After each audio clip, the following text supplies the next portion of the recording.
G'day there guys, Markee here, and I can resist anything but temptation, and welcome back to another episode of r/Am I the A-hole. Now, if you love today's content, I want you to sit back, relax, chuck a like on the video, and tell me what you think of it all down in the comments below. Posted by user Twilight the Woog, titled, Am I the A-hole for watching Twilight? Throwaway because my boyfriend knows my account. So anyway, my 22 female, boyfriend, 24 male, and I have been watching movies a lot more since quarantine, since we live together. Even though restrictions are easing, we still are having movie nights in together. We've watched all the classics and all of his childhood favorites. Now, one of my least favorable obsessions is Twilight. It's problematic and weird, but it's a movie I loved when I was younger, and frankly, a guilty pleasure. I asked him the other night if we could watch the series together, and he said no and moved on. I was kinda confused, so I asked why, and he said, because I say so. When that was said, I got ticked, because he's not my parents and he doesn't dictate that. So I left and put Twilight up on my laptop, and I watched it. When it got to about 2 AM, and I was about halfway through New Moon, he came in and asked why I didn't come in to watch a movie with him. I pointed to my laptop, and he got really angry. He said he didn't want to watch it, and I was still doing it.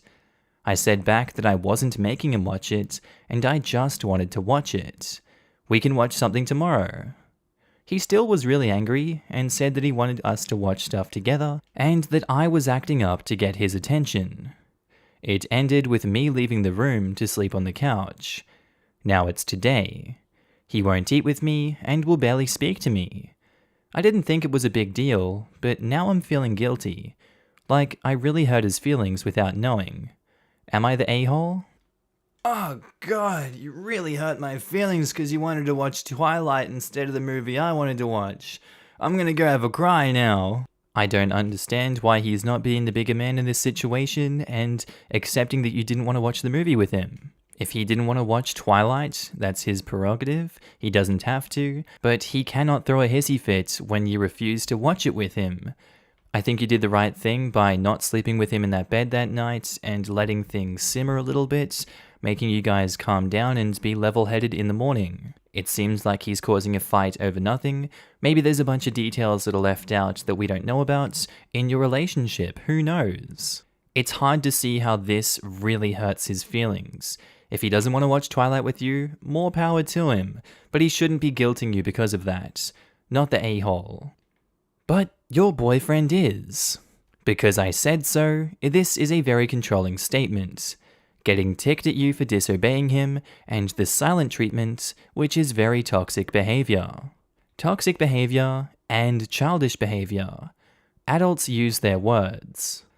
Also, why isn't she allowed to do her own thing just because he doesn't like it? This situation shouldn't warrant such a volatile reaction. OP, 100% not the a-hole, and should run. My wife and daughter watched unimaginable drivel on the TV, but want me to sit there with them. So I just put my headphones on and use my laptop. They get to snuggle up to me, and I watch my thing, and they watch theirs. The thought of telling them they're not allowed to watch something wouldn't even enter my mind. Might as well make them ask permission to use the toilet while I'm at it, if I do. My husband and I do the same.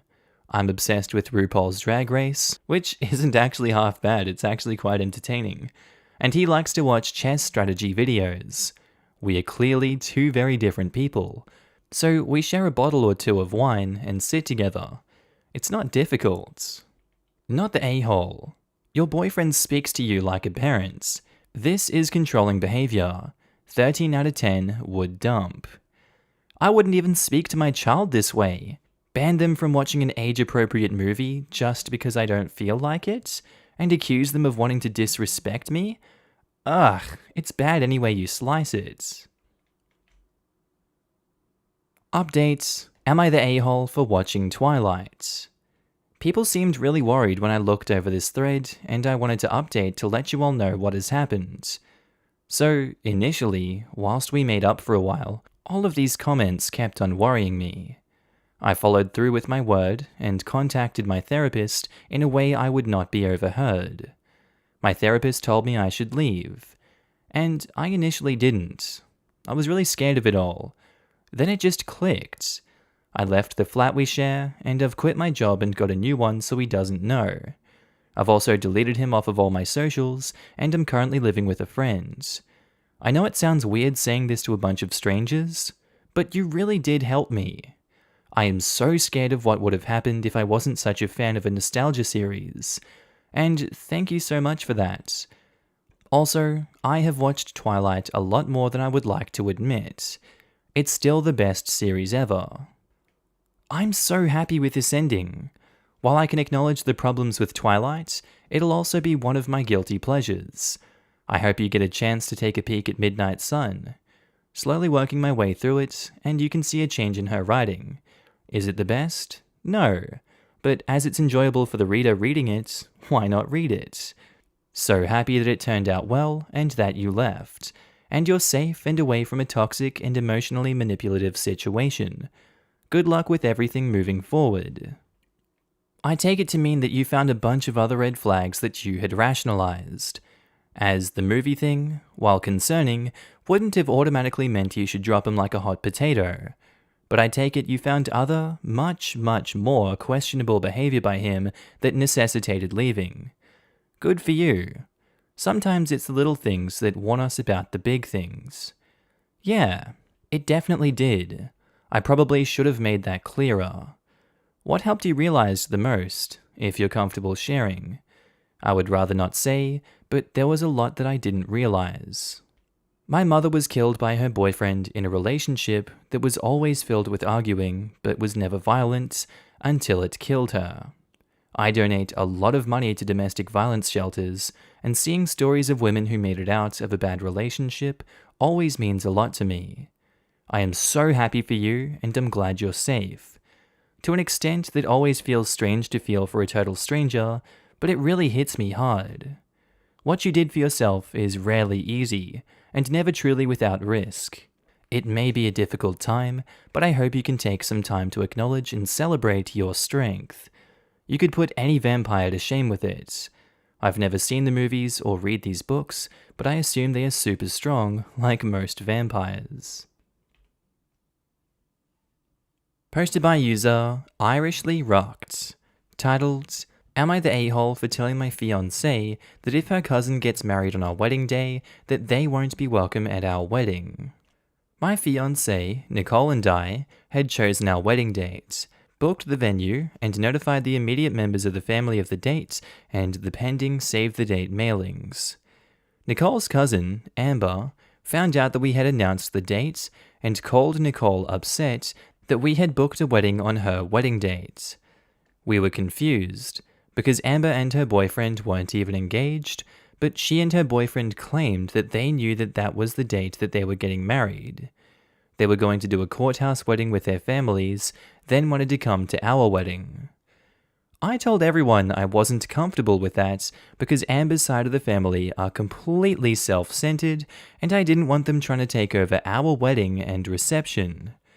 I stood my ground and told Amber and her boyfriend that if they got married on our wedding day, they wouldn't be welcome, and I would tell the planner and venue staff that they would be turned away, and I'd be willing to hire extra staff to make sure they were refused entry. We also found out that the boyfriend lost his job, which just cements my thoughts that they're trying to get a free reception out of me and my fiancé. Nicole is upset with me because they are family, but I'm just tired of Amber and her boyfriend trying to make every situation about themselves, now including our wedding. So, am I the a-hole? Edited to fix paragraphs, and no, not getting married on Halloween. Edit 2, my fiancé doesn't want to share the wedding and reception for those assuming she wants to. She just doesn't want to deal with a familial fight that will break out between her side of the family and Amber's side of the family. Her parents are paying half, I'm paying a quarter, and my parents are paying a quarter. We are not getting married on a weekday. The city Amber lives in has Saturday hours for the JP courts for weddings. I wouldn't think that you'd be the a-hole if you were to do this, and you're not the a-hole for doing it. It's more than obvious that they're just trying to get a free reception out of it, and they're going to make the day about them. I would not enable that behavior. It's toxic. Your fiancé knows it's toxic, but she's not strong enough to want to do anything about it. You're a good man for stepping up to the plate and doing something about it and stopping it before it becomes a problem. Especially with the threats, and I have no doubt, reality, that you will hire extra staff to kick them out should this happen. You guys saved the date first, you had no idea that they were going to have a wedding on that day, and it's very obvious what is happening here. Not the a-hole. Not the a-hole at all. They are not even engaged, and you are spot on that they are after a free reception. How fudging tacky. I'd be willing to bet cash that she would turn up in her wedding dress too. I'm sure the trouble wouldn't end there.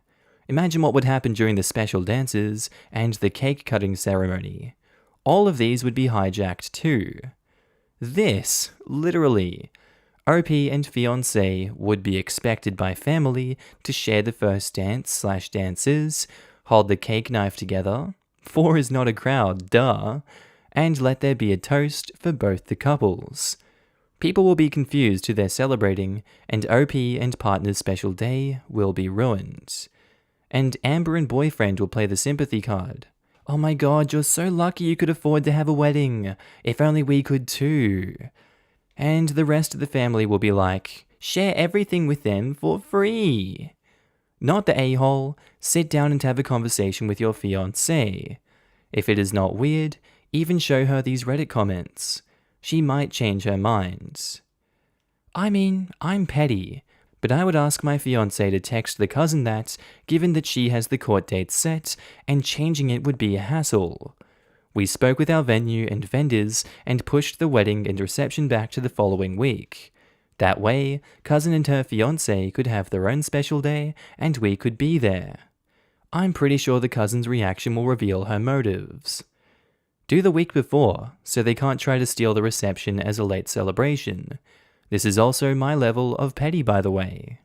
Not the a-hole.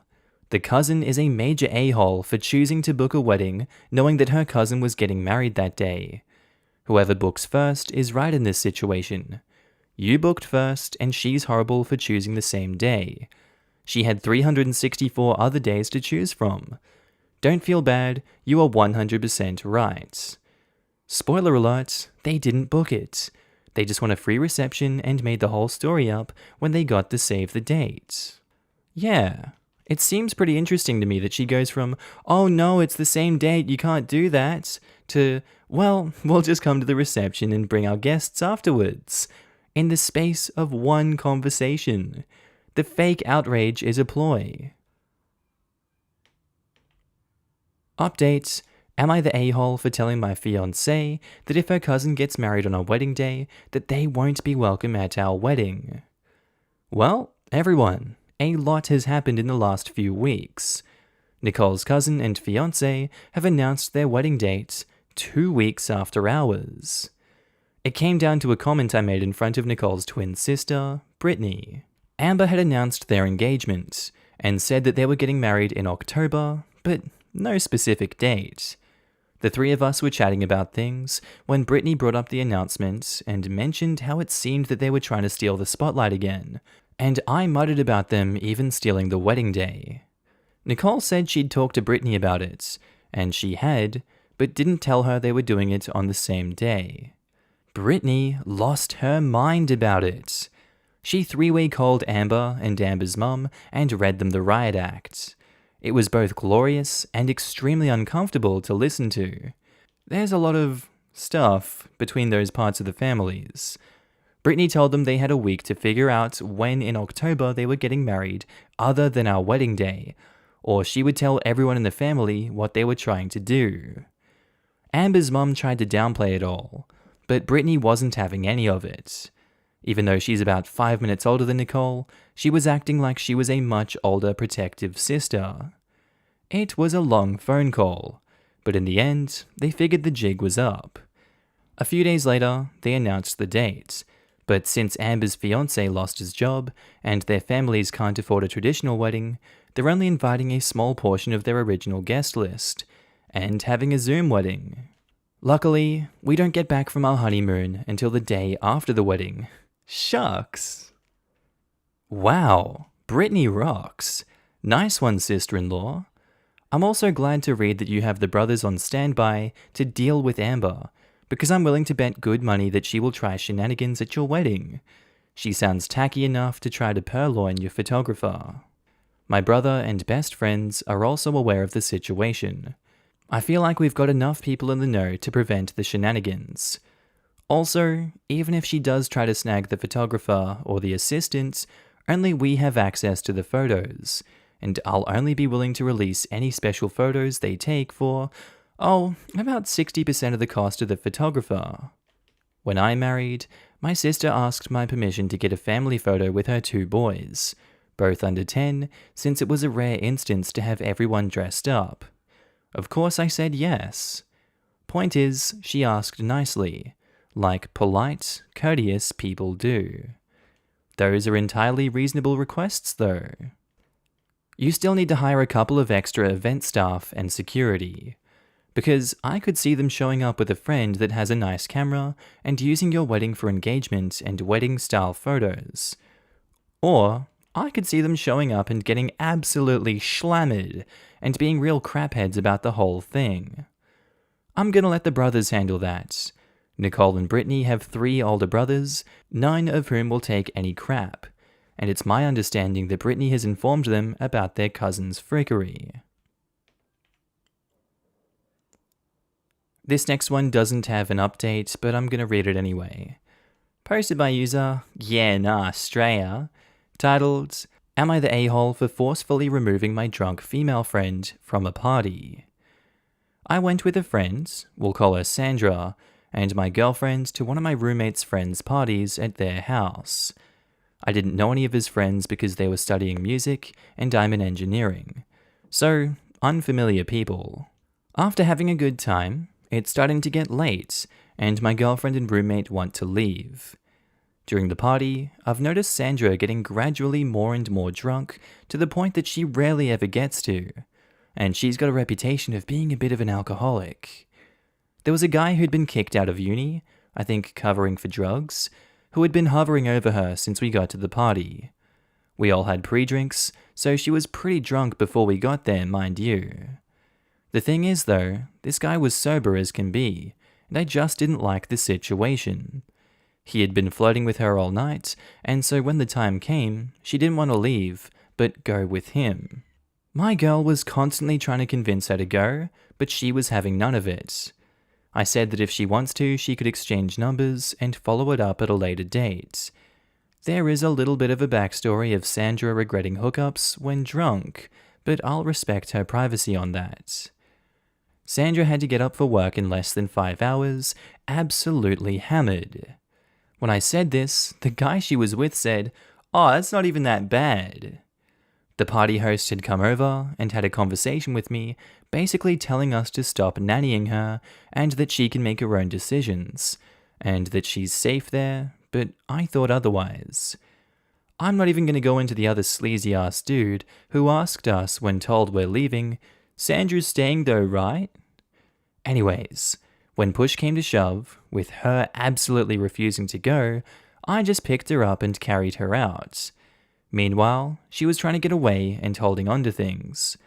My girlfriend and roommate followed me out, and we all started walking home. By the time we were almost home, Sandra had calmed down, stopped, and hugged/thanked me. But without that information, do you guys think that I was being too nannying, or shouldn't have forced her out without her consent? Wow, it's hard to talk about this one without looking like I'm victim shaming here. But if someone is looking like they are drugged at a party and someone is hovering over them the entire time, that's a lot of red flags going on at one point. And I'm trying to picture myself in this situation if I'm trying to take a friend out. People might have the assumption that I'm the one doing this to this girl and everyone's going to start a rowdy ruckus, and I don't want to have to deal with that pressure because that's a lot of pressure. If push really came to shove, I would call the police without hesitation, just to make sure that this girl is alright. There's a lot of steps you can take beforehand to protect someone like that. I absolutely do not blame OP for protecting their friend Sandra, because in the end, she calmed down, she stopped, and thanked OP, because OP did the right thing. They're not the a-hole, but I can see why those other guys might think that they are. You, my dude, are the best friend in the world. Don't change. Pick that girl up and bring her home. Awesome. Not the a-hole. Thank you. That's really warming to hear. I'll try not to. I 100% agree with the above comments, but I lolled because damn, context matters so much. Pick that girl up and bring her home could take on a very sinister meaning somewhere else. OP, you're not the a-hole, and in fact, I would be extremely proud to call someone like you my friend. You didn't succumb to peer pressure to leave her behind once you realized she was in a bad situation. If someone's too drunk to legitimately consent, I think doing what you can to keep them safe is always the right thing. Okay, and I think that's where we're going to end today's episode, guys. As always, I do hope you enjoyed it, and maybe even learned something from these stories. Just want to say a quick shout out to my Patreon subscribers and my channel members. You guys should be on the screen right now. If you do see yourself, I want you to give yourself a little pat on the back for being amazing and supporting me on this channel, this little journey we're going on the YouTubes. I really appreciate it, and you guys enable me to do all this amazing work. So if you do see yourself, I love your face and I'm happy to see you. Also guys, if you want to pitch in your own support, you don't have to, but channel links are down in the description below to support the Patreon, the channel membership, whatever you want to do. It's kind of like tipping me if you feel like I'm doing a good job on this channel. I will be opening up avenues for content on those in the future. Just right now I'm kind of bogged down and stuck in Ireland, but you know, it is what it is. Anyway guys, with that said, I do hope you have a wonderful day today. Whatever you're up to, I'd love to know down in the comments below. I do hope you have a good day, night, sleep. Whatever you're up to today, tell me, and I'll see you in the next episode, guys. Bye.